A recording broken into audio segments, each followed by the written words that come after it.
আপনারা মনে করেন যে আমি তো দোয়া জানি না, আমার দোয়া কি আল্লাহ কবুল করবেন? প্রথম কথা হলো, আপনি দোয়া জানেন না কেন, এই একটি কারণে আপনার নিজেরই তো শাস্তি হবে। দোয়া শিখা আমাদের জন্য আবশ্যক কি আবশ্যক না?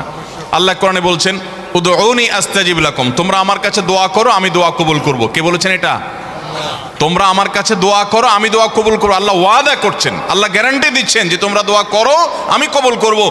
এরপরে যদি আপনি বলেন যে না, আমি দোয়া করব না, আমি করতে যাই না, তাহলে আপনার মতো হতভাগা আর কে হতে পারে? ভাইরা আমার, দোয়ার উপরে আপনাকে পিএইচডি করতে হবে না, খুব সিম্পল বিষয়, এখনই শিখে নেন। দোয়ার জন্য আদব হলো যে আপনি আল্লাহর কাছে দোয়া করতে গিয়ে প্রথমে আল্লাহর প্রশংসা করবেন। আল্লাহ, আপনার অনেক নেয়ামত আমি ভোগ করছি, আপনি আমাকে অনেক নেয়ামত দিয়েছেন। স্বীকৃতি দেওয়া যে আল্লাহ আমি সুস্থ, অনেকে সুস্থ না। আল্লাহ আমি পঙ্গু না, অনেকে পঙ্গু। আল্লাহ আমাকে আপনি কত কিছু দিয়েছেন যেটা অনেককে দেন নাই। আমার চোখ দুটো ভালো, আমার অনেক নেয়ামত আমি আপনার ভোগ করছি আল্লাহ।